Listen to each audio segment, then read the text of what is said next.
Hurricane Irma to Category 4. Hurricanes affect Florida. Hurricane Irma grew to a Category 4 storm Tuesday, according to the National Hurricane Center, as it continues to make its way across the Atlantic toward Florida and other states in the U.S., with a wind speed of 130 miles per hour, 215 kilometers/hour, 490 miles, 790 kilometers, east of the Leeward Islands and moving at 13 miles per hour. The tropical hurricane is predicted to steadily gain. Hurricane Irma to Category 4. Hurricanes affect Florida. Hurricane Irma grew to a Category 4 storm Tuesday, according to the National Hurricane Center, as it continues to make its way across the Atlantic toward Florida and other states in the U.S., with a wind speed of 130 miles per hour, 215 kilometers/hour, 490 miles, 790 kilometers, east of the Leeward Islands and moving at 13 miles per hour.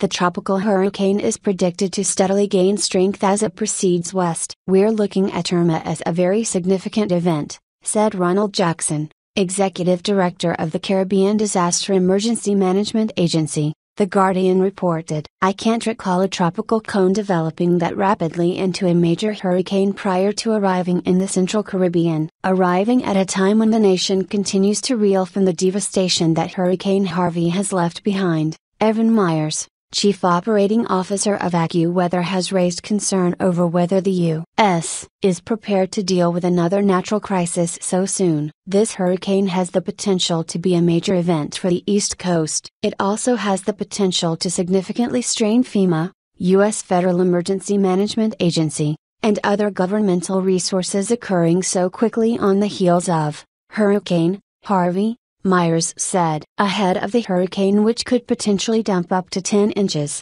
25 centimeters, of rain after making landfall, unleashing landslides and flash floods, state governments of both Florida and Puerto Rico have declared a state of emergency. Hurricane Irma is a major and life-threatening storm and Florida must be prepared, Florida Gov. Rick Scott said in a press release Sunday. "I have continued to be briefed by the Florida Division of Emergency Management on Hurricane Irma, and current forecast models have Florida in Irma's path, potentially impacting millions of Floridians. In Florida, we always prepare for the worst and hope for the best, and while the exact path of Irma is not absolutely known at this time, we cannot afford to not be prepared. This state of emergency allows our emergency management officials to act swiftly in the best interest of Floridians without the burden of bureaucracy or red tape," he added. "In Florida, we know that the best way to protect our families in severe weather is to have a plan. I urge all Floridians to remain vigilant and stay alert to local weather and news and visit florida.com today as we all prepare for Hurricane Irma. We will keep monitoring and issuing updates on Hurricane Irma as it approaches Florida." Here is a look at the deadliest hurricanes that hit Florida in the past decades.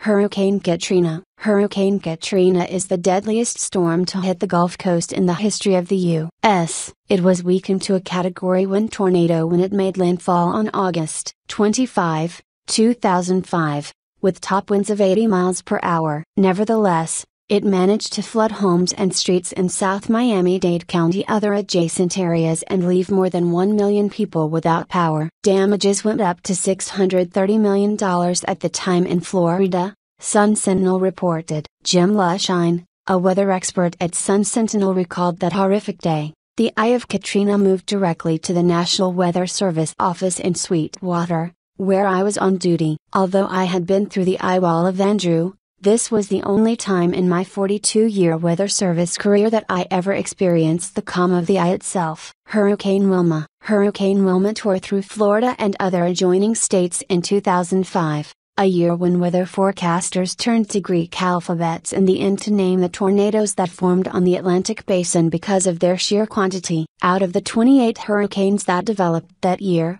Wilma has been called the strongest Atlantic hurricane by AccuWeather. Wilma grew from a 69 miles per hour, 60-knot, tropical storm to a Category 5 hurricane moving at 173 miles per hour, 150 knots, between October 18 and 19. However, it ended up slowing down considerably after dumping 64.3 inches, 163.3 centimeters, of rain within the span of 24 hours at Islas Mujeres, Mexico, bringing only 3 to 7 inches to the former. But even so, Wilma was able to cause significant damage because both the authorities and the people of Florida had taken it for granted. They and that whole area weren't expecting that much, AccuWeather senior meteorologist Bob Larson said. They didn't think a storm from the west could do that. The winds are counterclockwise in a hurricane. The storm came from the west. The winds came from the west. It knocked down trees and power lines,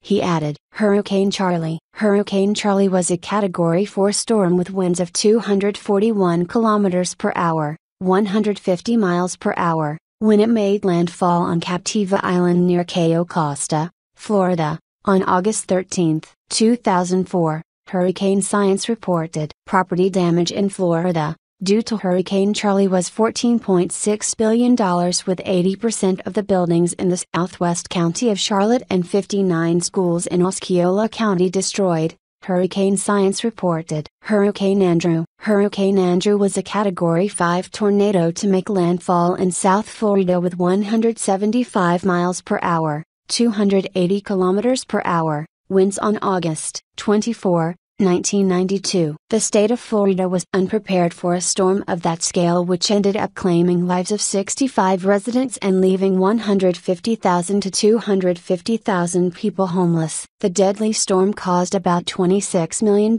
in damages for both Florida and Louisiana, the costliest natural disaster in the history of the U.S., Hurricaneville reported. Irma, a still strengthening and dangerous Category 4 hurricane, churned toward the Leeward Islands early this morning, sparking alarm and alerts from the Caribbean to Florida, which declared an emergency. The National Hurricane Center said at 3 a.m. GMT that the storm was packing top sustained winds of 220 kilometers per hour. Additional strengthening is forecast during the next 48 hours, the NHC warned. The threat comes as Texas and Louisiana are still cleaning up from disastrous flooding caused by mighty Hurricane Harvey last weekend. Irma's center was about 660 kilometers east of the Leeward Islands, grinding westward at 20 kilometers per hour, the NHC said. On the forecast track, the center of Irma will move near or over portions of the northern Leeward Islands Tuesday night and early Wednesday. Preparations to protect life and property should be rushed to completion, it stressed. Widespread damage. A Category 4 storm on the Saffir-Simpson scale is capable of doing widespread major structural and infrastructure damage.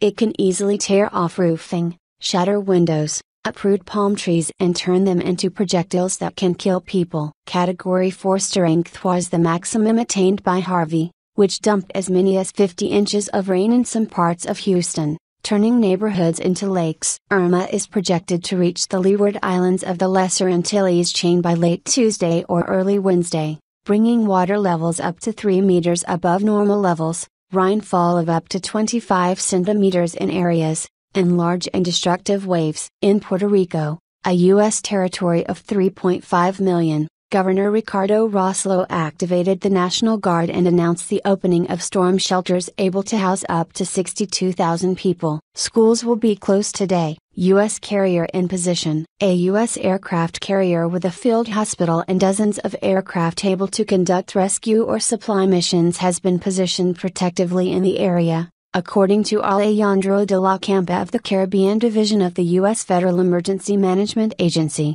FEMA. Local press identified the carrier as the USS Kearsarge. San Juan Mayor Carmen Yulín Cruz Soto ordered 900 municipal employees, police, emergency personnel, and aid and social workers, to report for rotating 12-hour shifts, even if that island is spared a direct hit, the mayor said. 3 days of pounding rain will do heavy damage. Irma's precise path remains unclear, but several projections have it passing over the Dominican Republic, Haiti and Cuba before turning north toward Florida and then possibly swinging up the U.S. East Coast. Scrambling amid the uncertainty, Florida declared a state of emergency to facilitate preparations. For now, hurricane warnings have been issued for the islands of Antigua, Barbuda, Anguilla, Montserrat, St. Kitts and Nevis, St. Martin, St. Martin, St. Barthélemy, Saba and St. Eustatius, the British Virgin Islands, U.S. Virgin Islands,